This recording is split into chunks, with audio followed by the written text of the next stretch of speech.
Hello everyone, welcome to Structural Analysis 1. This course is being offered as an online certification course, an initiative by NPTEL. So let us begin our course by expressing our thanks to NPTEL and of course to CET IIT Kharagpur for making the arrangement. First, let me introduce myself. My name is Amit Shah. I am an associate faculty in Department of Civil Engineering, IIT Kharagpur. You can note down my email IDs. Throughout this course or even after that, if you have anything to discuss, if you have any confusion to be clarified, you are most welcome to write to me. But whenever you write to me, please make sure that the subject of email you give this. It will be easier for me to identify those emails. This course is having around 12 modules. Each modules around 5 lectures, each of which 25 to 30 minutes duration. We are going to start the first module today. You see, I'll give you the syllabus of the course, reference books, and the notes and other resource material. But since this is the first class, let us try to understand what is the motivation of this course. Let us try to understand that what exactly we are going to learn from this course. And if you look at in your engineering curriculum, there are many courses, and among those courses where this course stands, how this course is related to those courses. You see, the name of the course is structural analysis. So the word structure is not new to us, right? I mean, we on various occasions in various contexts we do use this word structure. For instance, we say something like the management structure of a company is like this. We do say that social or economic structure of a country is like this. Sometimes we also say that the fabric structure of a textile is like this. So the word structure we are familiar with, right? And we have used it in a various context. Now, if I see the dictionary meaning of this word, then it says the arrangement of and relations between the parts or elements of something complex. This definition is very general and it includes all the applications of the word structure, engineering or non-engineering. But if you look at from engineering perspective, then probably the second definition is closure. It says that a building or other object constructed from several parts. So for us, structure, whenever we refer to structure, it means a building or other object constructed from several parts. Okay. Now, as we have defined the word structure, let us see some examples, because there is a saying that that one image is equivalent to 1,000 words. So what I am going to do is in next few slides I am going to show you some examples of different structures. Let us start with the structures from ancient age. You know, the concept of building structure was known in ancient age as well. Probably the idea of structural analysis was not in the form that we have today, but they knew how to make structure as per their requirement, and this is evidenced from this figure. You see, the first one is around 15,000 years old. It is made of mammoth bone structure, and the second one is again 10,000 years old, and the third one 3600 BC. And this is some of the oldest freestanding structure. And if you can Google all the structure and read their history, how those structures were made. So the concept of the structure was also there during ancient age. All wonders of the world, these are very famous structure.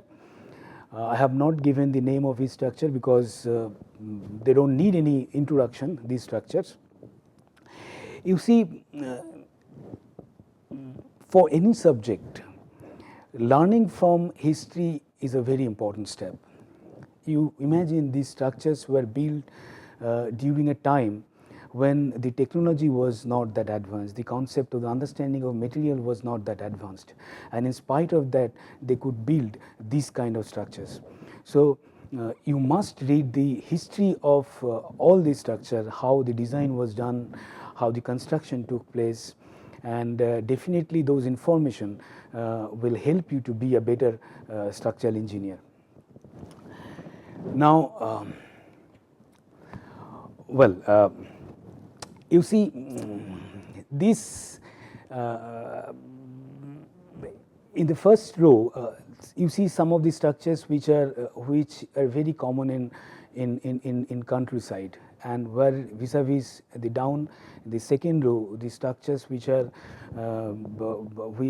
which are some of the well-known famous structure. And now the structure is a mud hut, what you see in a village, that is also a structure, and the world's tallest building, Burj Khalifa, that is also a structure. A slum where many small houses, collection of many small houses, those are also structures, and the skyline that you can see, that is also structure. The bamboo bridge, which is again very common in countryside, that is also a structure, and this kind of bridge is also a structure. So what point I want to make is to tell you the two extreme, and anything falls between this to this, all are structure. Well, many animals are also great engineers too. You see, these are some of the structures made by animals. The first one is ant colony, then bird nest, then wild comb structure, then spider web, a silk nest by moth, and then termite colony. The first one is very interesting because you see there is an optimization technique called ant colony optimization technique, and that optimization technique is motivated from ant colony, this kind of structure. If you look around, you can see there are many other structures made by animals. Here just I am showing you some representative figures. Well, as we all know, nature is the best engineer. Some of the structures again created by nature. Human skeleton is a great structure, and for that matter, skeleton of any animal is structure. The next one is the fish scales. The body of the fish itself is a great design because the body is made in such a way, or the surface of the scale is made in such a way that it helps not only to allow the fish to swim, it also protect the fish.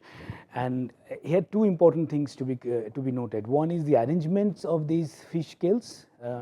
And if you take each fish scale separately, and if you look into the structure of that fish scales, that is also very fascinating. Bird wings is a great, again a very fascinating structure created by nature. Then outer cover of snails. Tree root is again very interesting structure. The roots are such that it provides it holds the tree to the ground, and it also provides stability to the structure. In fact, now people are trying to make foundation of any structure very similar to the root structure of a tree to make it more stable. The anatomy of ant is again an interesting, because you see ant can carry much more load than their weight. Okay, and the anatomy of ant actually helps them to do that. And if you study people are trying to study the anatomy of ant and try to make the robot in such a way that it can carry more load. So these are again some few examples of the structure created by nature, but if you look around, you can see several other examples as well. Okay, some of the structures, the structure is not only associated with civil engineering. yes, civil engineering, we do have structure, but when we say structure, it's a very general. It has nothing to do, it is not only restricted to civil engineering. For instance, here the first one is again, it's very well known, it's a supporting frame for PSLV. That is also a structure, and this structure, when you have to create this structure, make this structure, you need to consider all the possible loads coming from this launcher. International Space Station, it is also a structure. It is orbiting in low Earth orbit. Then robot, yes, robot is again, the concept of structural mechanics is very important to make robots. In next lecture we will be studying degrees of freedom, and we will see that this concept of degrees of freedom and constraint is very important in studying robotics. Ship is again a structure. These are very well known. The skeleton of any vehicle, if you take, that is also a structure. Aeroplane is also a structure. Again, these are some examples, but there are many more examples. Well, structure is everywhere, you know. I mean, some of the examples that we have seen so far is a very big but very small things that we see every day. They are also structure, and I'm trying to collect some of them so that you can relate them to your daily life. For instance, a tripod of a camera is a structure. The seesaw, it is very common in any children's park. That is also a structure. The jack, lifting jack, is a structure. The dish antenna, that is also very common, is a structure. You all might have used drafter in your first year engineering drawing. The drafter is also a structure. The chair you were sitting on and watching this video, on the table where the computers are kept, everything is a structure. If you're sitting on a bench in a classroom, that bench is a structure. You all are, the cycle is a structure. Ceiling fan is a structure. Even cricket bat is a structure. Then the collapsible gate, that is also very common, is a structure. The switchboard, there are switch, you can see the switch is also a structure. Scissor is a structure. Even the cloth hanger, that is also a structure. You know, the structure is everywhere. Now, Joe, before we go further, here I tried to give you some of the examples, some of the photographs of structures that are famous, and also some of the objects which cannot be associated with civil engineering, but they are also structures. Some of the objects we use in our daily life and we see every day, they are also structure. But again, there is a saying that figure is the demonstration. Demonstration is much better than figure. So I am going to show you some of the objects which are structure, and there is a reason behind that object. Those objects are having particular shape, particular size, particular feature, and those features are not accidental. There's a reason for that, and that reason can be explained through structural mechanics. For instance, let us give you first example is a umbrella. You know, you all are familiar with this umbrella. Now, if I open this umbrella, you see this mechanism. This mechanism can be explained through structure. Okay, these ribs that you can see, they are actually different kinds of structure. So this you can explain through the knowledge of structural mechanics. For instance, this is a very fascinating example. You all have seen this coffee cup, right? Now, if you see the rib of this coffee cup, okay, there is I don't know whether you can see it properly or not. It is folded outward. It is folded, yes, this is folded outward. You see, this is folded outward. Okay, this is also not for aesthetic. There is a structural reason to this. Okay, now there are two things are important. One is it is folded, and it is folded outward, not inward. go to any coffee shop, take any paper cup, and you see this is the common feature that it is always folded outward. Now you ask, have you asked yourself why it is folded outward? It can be explained through mechanics of structure. Now a similar example is again is aluminum foil. Many of you probably used it, aluminum foil, to store food, to carry food. You see what is interesting, you again see the small, these vertical ribs here, okay. Okay. Again, these are not for aesthetic. These provide stiffener. These are actually stiffener. This makes this entire container more rigid, so that you can hold it properly without considerable bending. So this is also from the concept of structural mechanics. Similar example, you take this water bottle. Water bottle, again, this vertical stiffener that you can see, these are again not for aesthetic. Aesthetic is one aspect, but there is a structural reason to this. Okay, this provides stiffener, make it more stiff. Now, I'll tell you one incident that a few days back I was visiting one of my colleague, and I saw his 4 years daughter playing with building blocks. These are building blocks. You saw, these are building blocks. Okay, and she was making a tower with these building blocks. And first she made a tower, very slender tower. Okay, and when she tries to hold it and carry it, it could not control, and it fell down. Okay. Then next time when she started making the tower once again, she made a very small tower, very not that tall, not that slender, and then she carried it. I asked her, then why are you making it that small? Then she told me, because if I make it more slender, then it may fall again. You see, the 4 years daughter could realize that if it is long, then it may fall. But why it falls, that can be explained by structural mechanics. Now if I hold it like this, it won't fall. Okay, so why, when the structure becomes slender, then it becomes unstable? That can be explained through structural mechanics. This again, some example, this razor, that is also a structure. This, you see, this is a very common thing you can see in on dining table. This is a spoon holder. This spoon holder is also a structure, right? So what point I want to make it here is, we are surrounded by structures. Structure is everywhere. Only thing is,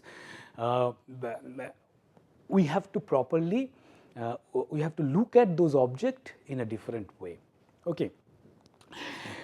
Now, one of the important role of engineer is to build those structures. Okay.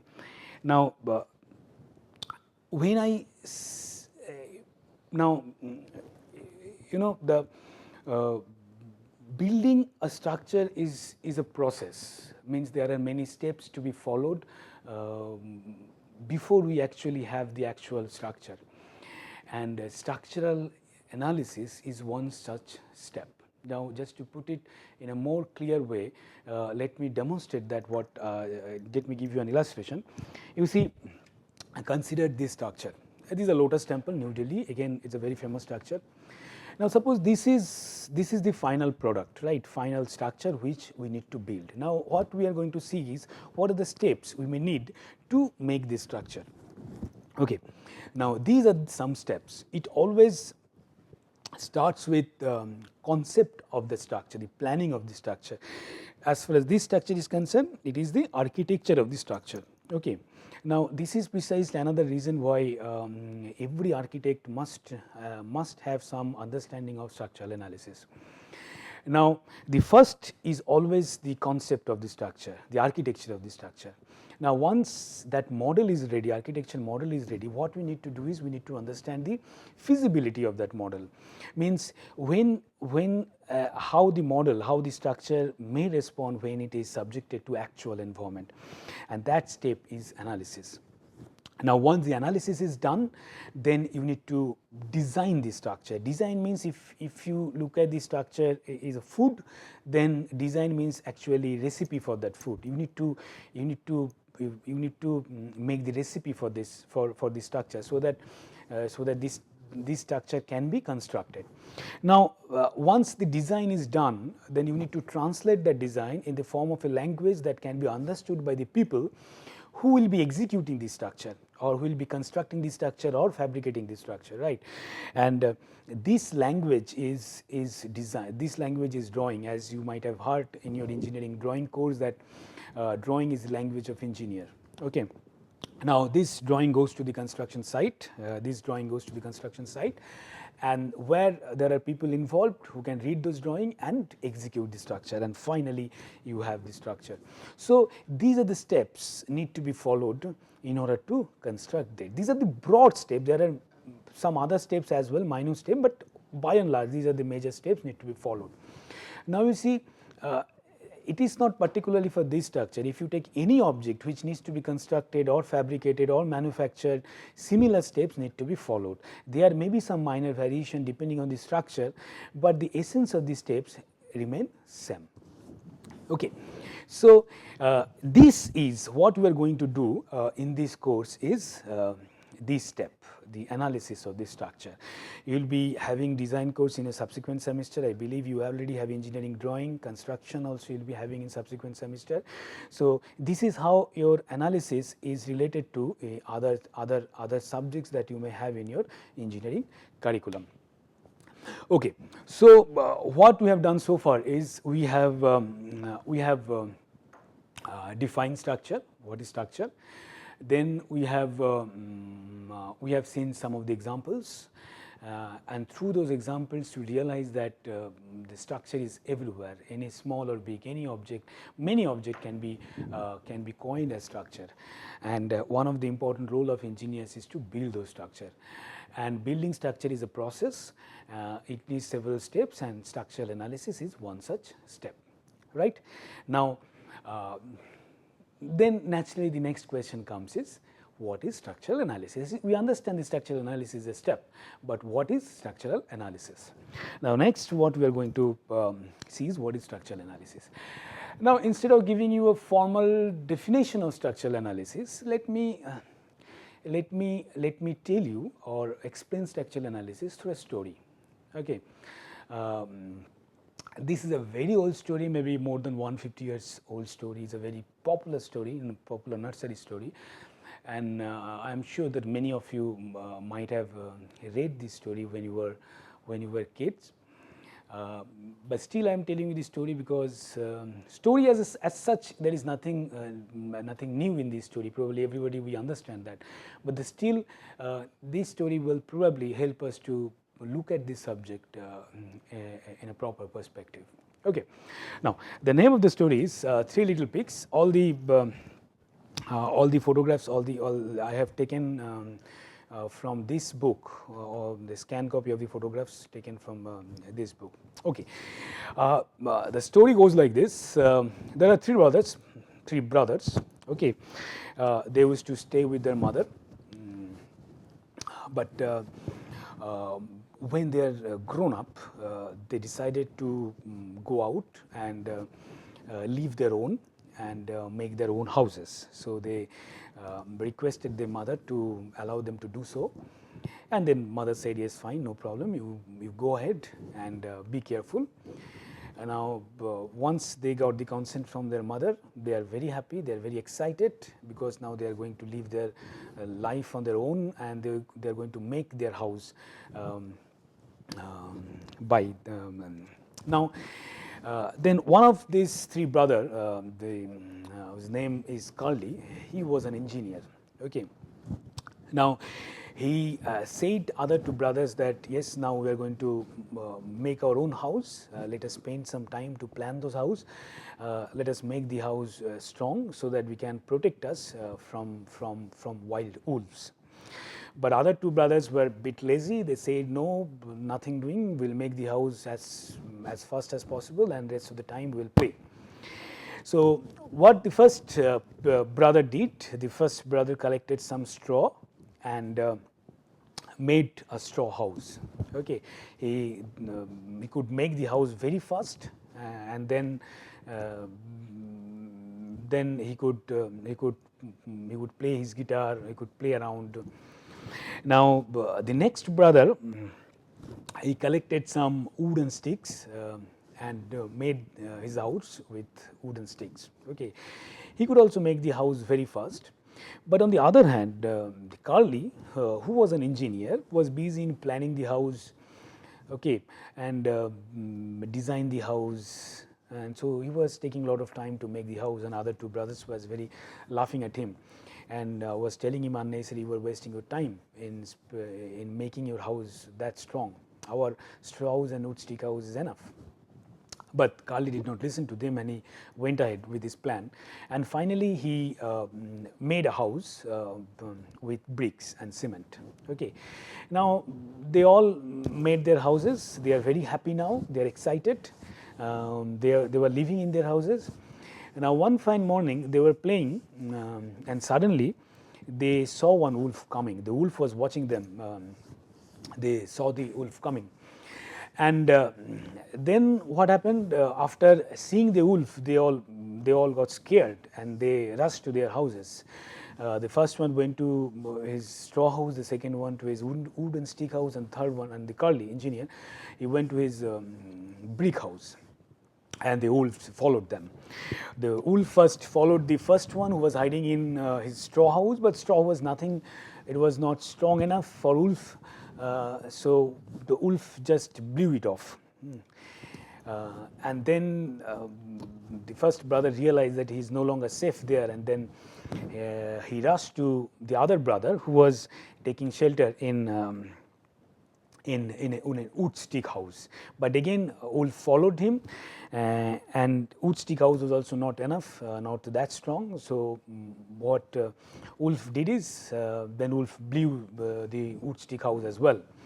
And then again they realized they are not safe. Then they rushed to the other brother, Carly, and took shelter there. You know. Now the wolf was very overconfident, and the wolf thought that he can blow off this house as well. And then wolf tried hard, but could not, because that brick house was very strong as compared to the capacity of the wolf. And then eventually he could not break the house and left. And then and all the brothers are safe. And then finally Carly said to other two brothers that please don't be lazy next time when you do anything. Now the story ends here. There are many variants of the story, but the essence remains same. There are other ends of the story as well, but I found from perspective of the discourse, this end is relevant. Now what we learn from this story, you see, one is very obvious, that we should not be very lazy in doing anything. We have to be very careful. Now another important thing we learn is, again, intuitively you all know probably this, that when we make a house, okay, we have to make the house strong, such that it can withstand the attack from potential threat. For instance, in this case, had it been not wolf, had it been a small cat or mouse, then probably straw house or wood stick house would have been enough, and they would have been safe in those houses as well. But since here threat is wolf, straw house and wood stick house is not enough. You have to make brick house. So the moral is, or in a nutshell, that when you now what you do is you replace the house by structure, and then replace these three brothers by us, engineer, and replace the wolf by threat. Okay, so then we can say that we need to make our structure sufficiently strong such that it can withstand the attack of potential threat, right? Now, how do you know that a priori? In order to do that, in order to make our house very strong, what we need to understand is how a structure may respond when it is subjected to that threat. If we find that the structure may fail, when it is subjected to a particular threat, we can make our structure stronger. So that realization has to be there, isn't it? So the understanding has to be there. Now structural analysis gives you that understanding. Structural analysis is a process of understanding how a structure may behave when it is subjected to a particular environment or a particular threat. Now then what is structural analysis? You have a structure which is subjected to a threat, and then we want to understand what would be the response of the structure. This is structure analysis. We will discuss more detail about different kinds of structure, different kinds of responses and different kinds of threats, but this is the structural analysis of the structure. Okay. And this flow is true for any structure, any response and any threat. Now if we go from this, means you have a structure which is subjected to some threat and you are looking for a response. This is called forward analysis. Now there are many instances. For instance, you have an existing structure which is built maybe 50 years or 100 years ago. You don't have the design of the structure, all the calculations are not available. Now you need to understand what would be the residual life of the structure, how long you can keep the structure as it is. Now here you have the structure, you probably know the response, but what you want to know is you want to inversely estimate what would be the strength of the structure or residual life of the structure. So if you do that, that is called, so okay, forward analysis, input is threat and output will be the response. And if you go like this, you have the response and you want to understand the properties of the structure or the potential threat. This flow is called inverse analysis. In the inverse analysis is a separate course altogether. What we do in inverse analysis, your input will be the response and output will be the threat, or output will be the properties of structure. Now but in this course what we will do is our focus will be on the forward analysis. So in our case, structure subjected to threat and looking for the response. Now you see, next class we will start from this slide and we will see what are the different kinds of structure, what are the different types of structure, what are the responses we will be looking for, what are the different kinds of threat, and how these threat, structure and responses can be idealized. So next lecture will be idealization of structure, threats and responses. Here we end the first lecture. Okay, thank you very much.